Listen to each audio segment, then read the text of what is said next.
जब प्रेम उमड़ता है, जब प्रीति बढ़ती है, तो आशा और विश्वास की किरण जागृत हो जाती है। आज क्या कारण है? आशा और विश्वास मंद पड़ा हुआ है, भरोसे का अभाव है। कारण है प्रीति नहीं है, प्रेम नहीं है। जब प्रेम बढ़ता है, प्रीति बढ़ती है, फिर व्यक्ति भाव होकर के यही कहता है, मेरा आपकी कृपा से सब काम हो रहा है, करते हो तुम कन्हैया, मेरा नाम हो रहा है। जब प्रेम बढ़ेगा, फिर व्यक्ति कहेगा, तूने किया, तूने करवाया, मैं इस काबिल नहीं था, मगर आपने इस काबिल बनाया। ये प्रेम का नाता है। क्या है? पतवार के बिना ही मेरी नाव चल रही है, हैरान है जमाना, मंजिल भी मिल रही है। देखते हैं ये होता है, हैरान हो जाता है जमाना कि कुछ कर नहीं रहा है, मगर फिर भी उसकी मालिक की रहमत हो रही है। कैसे उसके काम हो रहे हैं, कैसे उसके काज करवा रहा है। वह भक्तों का योग क्षेम करता है। करता नहीं मैं कुछ भी, सब काम हो रहा है, करते हो तुम कन्हैया, मेरा नाम हो रहा है। ये कब व्यक्ति के भाव आवेंगे? जब प्रेम जगेगा। तूफान आंधियों में तूने ही मुझको थामा, तुम कृष्ण बन के आए, मैं जब बना सुधामा। मैं जब बना सुधामा। जब तक सुधामा का भाव नहीं आवे, नहीं बात बने। ये भाव को जगाना है, जगेगा। प्रेम जागृत होवेगा कब? जब व्यक्ति अपनापन उसको मान लेता है। प्रेम को जगाना है, उसके प्रति आकर्षण जब होवेगा, प्रेम जागृत हो जाएगा। भक्तों पर कष्ट आते हैं, मुश्किलें आती हैं, ये नहीं भक्तों पर कठिनाइयां नहीं आवेंगी, बहुत आती हैं, बहुत तूफान आते हैं। तूफान आंधियों में तूने ही मुझको थामा, वही थामता है, वही पकड़ता है। प्रहलाद जी की कथा महाराज ने लिखी है। राजा के सुपुत्र थे, बहुत होनहार थे, मगर उसके पिता असुर वृत्ति के थे।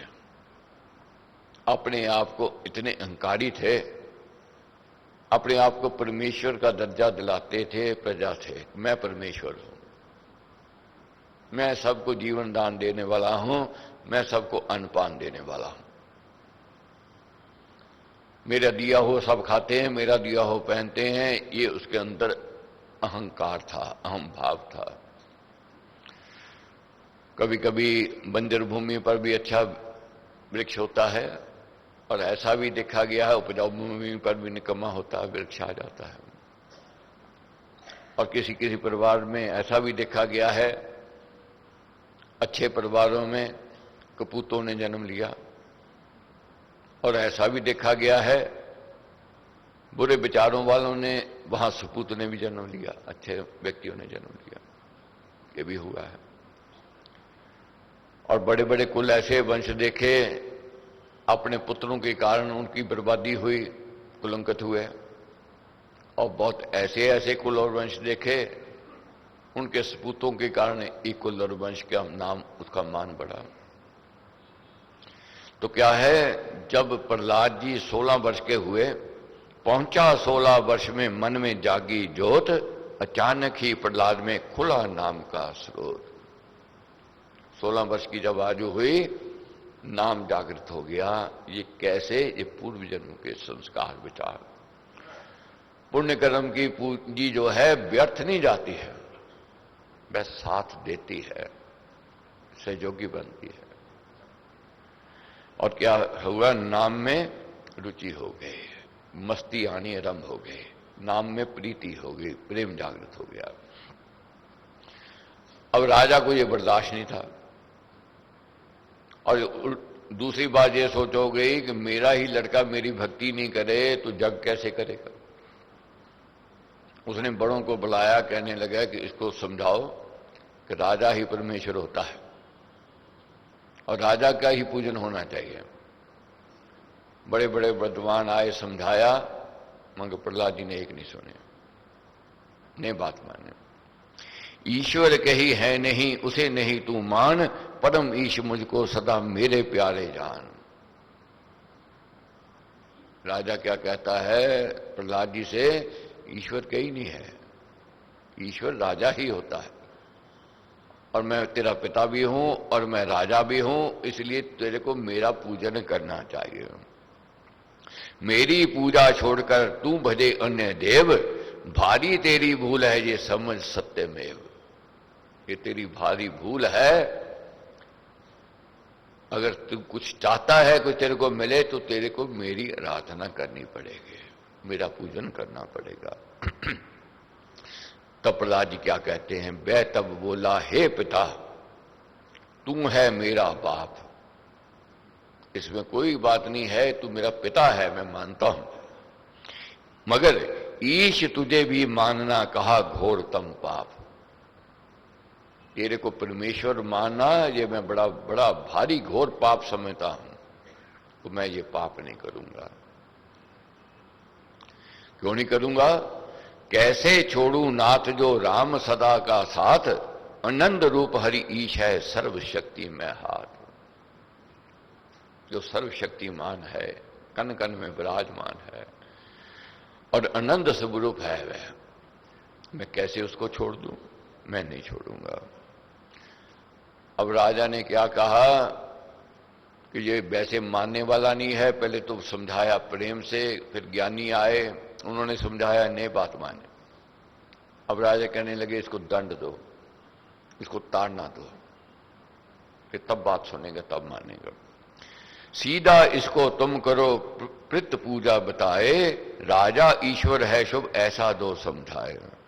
यही तुम्हारा आज है उचित धर्म ही काम, इसको शीघ्र कीजिए नहीं उधेड़ू जाम। इसको इसकी चमड़ी उधाड़ देंगे अगर ये सीधा नहीं हुआ, अगर इसने बात नहीं मांगनी, मेरा पूजन राजा का पूजन नहीं अगर किया।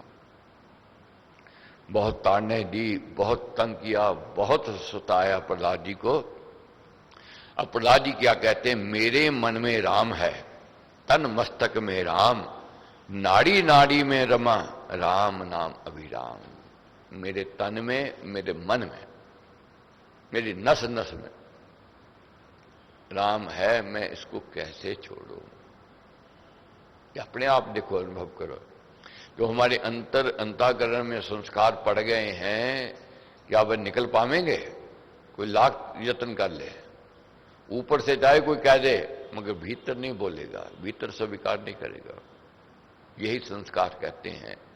यही मां बाप ने हमें, गुरु महाराज ने जो संस्कार दिए हैं, इनको और प्रबल करना है और विकसित करना है। बाहरी वस्तु छोड़िए, बारू बस्ती तो छोड़ी जा सकती है यदि वह छोड़ी जाए, यदि वह छोड़ी जाए। आत्मा में जो रम रहा कौन उसे छुड़वाए।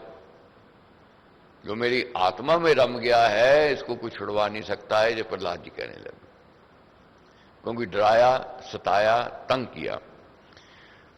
पीटा जाता वह जबी मुख से कहता राम, तेरा भाना बीता भगवन आठों जाम। पीड़ता, लोगों ने पीटा, उसको मारा, सताया, तंग किया, मगर वे क्या कहते प्रहलाद जी, मालिक तेरी जो रजा, तेरी जो इच्छा, मेरे को स्वीकार है। भावे तोहे जो हरे वह है सब स्वीकार, भाने में प्रसन्न हूं हे मेरे आधार। उसकी रजा में रजा मनानी है। जो चाहता है, अगर उसके विरुद्ध हम चलेंगे बात नहीं बनेगी। डरता है प्राणी, धैर्य टूटता है, हिम्मत छूट जाती है, बड़ों बड़ों की छूटती है, ये कोई बड़ी बात नहीं है। राघव जी जब वन में गए, कष्ट आए, विपताएं आई, अड़चने रुकावटें आई, बहुत सहन की, मगर धैर्य टूट गया। अब धैर्य टूट गया, छूट गया, तो क्या है, लक्ष्मण जी ने प्रेरित किया। प्रेरित किया, लक्ष्मण जी कहते हैं, धीर जनों पर दुखड़े आते, उनसे वे परखे जाते। धीरज धर्म मित्र और नारी, आपत्काल में परखिए जारी। प्रेरित हो गए, जागृति आ गई।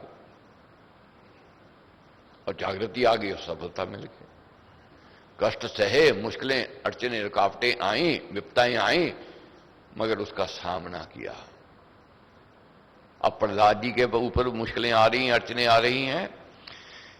अब क्या कहते हैं, जीवन में हो बा तब मरण में होए बा, सुख दुख दोनों में हरे तेरी बाह सुबाह। सुख देवे या दुख देवे मैं झोली विच पा लवां, दुखन विदाता मैं सुखा नाल लाजमा। जेड़ा वेला आवे मैं हंस के गुजारा, शुक्र गुजारा, शुक्र गुजार। मगर धैर्य उनका भी छूट गया। जब देखा राजा ने जब बात नहीं मान रही है, तंग किया, लोगों ने सताया, कर्मचारियों ने, मगर नाम नहीं छोड़ा। अब राजा क्या कहते हैं, ऐसी कथा भी है प्रचलित कि लोहे के खंभे को गर्म करो और जब गर्म हो जाए तो प्रहलाद को बांध दो। लोहे के खंभे को गर्म किया, वह लाल हो गया, अग्नि समान हो गया। अब राजा ने आदेश दे दिया, इसको बांध दो, इसको इस खंभे के साथ। अब धैर्य टूट गया, हिम्मत छूट गई। तब भक्तों का वह योगक्षेम करता है कौन? वह मालिक। परीक्षा भी लेता है मगर सहयोगी भी वही बनता है। क्या हुआ, प्रभु चींटी बन करके उस लोहे के खंभे से चढ़ रहे हैं। चींटी, प्रहलाद जी ने देखा कि एक चींटी खंभे पर चढ़ रही है, चींटी को कुछ नहीं हुआ तो मेरे को क्या होने वाला है। नहीं घबराए, धैर्य आ गया, हिम्मत आ गई, साहस आ गया, मनोबल बढ़ गया। तो इसलिए महाराज कहते हैं, भला है भाई जो तुझे भाना भला महान, होता भाना राम का तर्क करे अनजान।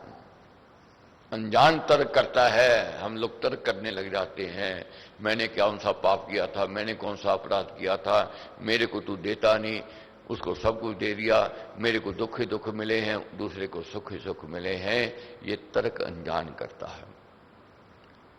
मगर जब विवेक जागृत होता है तो क्या कहता है, मैंने जो बोया था वही काट रहा हूं। अब आगे को मैंने अच्छा बनना है, मैंने आगे को अच्छाई की ओर बढ़ना है। राम रचा होवे सदा, नियत किया जो राम, रत्ती घटे ना तिल बड़े अटल राम का काम। रत्ती घटे ना और तिल बढ़े ना। ना रत्ती घट सकता है, ना तिल बढ़ सकता है। जो कर्म किए हैं उसका फल मिलेगा ही मिलेगा। जो किस्मत हमारी लिखी गई है, हाथ से कुछ छीन के ले जाए कोई बड़ी बात नहीं है, भाग्य से कुछ नहीं छीन सकता है। ये विश्वास को दिखाना है। जो हमारा है वह मिलेगा, जो हमारा नहीं है नहीं रहेगा। लाख जतन कर लें वह रहने वाला नहीं है। क्या कोठियां साथ लेकर के आए थे? क्या बंगले साथ लेकर के आए थे? क्या जमीन जायदाद साथ लेकर के आए थे? यहीं पर बना है, यहीं पर उस मालिक ने दिया। अब जब दिया है हमारे भाग्य के कर्मों का फल, अगर वह ले जावेगा, ये भी हमारे भाग्य की बात है, हमारे कर्मों का है। तो इसलिए रत्ती घटे ना तिल बढ़े, ये विश्वास कब जागृत होवेगा? जब मालिक से प्रीति हो जाएगी, प्रीति प्रेम भर हो जाएगा। तो कहते हैं कि एक घड़ी आधी घड़ी, आदि से भी आद, राम नाम के जाप से कटे कोटि अपराध। गलतियां जो हुई हैं, भूल हुई है, उसका प्रायश्चित करना है। तब वह प्रायश्चित करने से भूल गलतियां की माफी मिलती है। ये ठीक है, पीछे बोझा में मिलना है। अब किसी को दंड दे दिया, जेल मिल गई, अगर जेल में उसका स्वभाव अच्छा है, व्यवहार अच्छा है और अपने कर्म कर रहा है, उसकी सजा की माफी भी लिखी गई है, माफी भी मिलती है उसको। दंडीश ने दंड दे दिया, न्याय किया, मगर उस मालिक की कृपा भी है, जैसे प्रेसिडेंट है वह माफी भी दे सकता है। तो इसलिए महाराज कहते हैं, एक घड़ी आधी घड़ी, आदि से भी याद है, राम नाम के जाप से कटे कोटि अपराध। अपने पापों के लिए प्रायश्चित करने के लिए उसका सिमरन, उसका ध्यान, उसका चिंतन करना है। तो यही मांगना है कि वृद्धि आर्थिक भाव की, शुभ मंगल संचार, अब दे सद्धर्म का राम नाम विस्तार।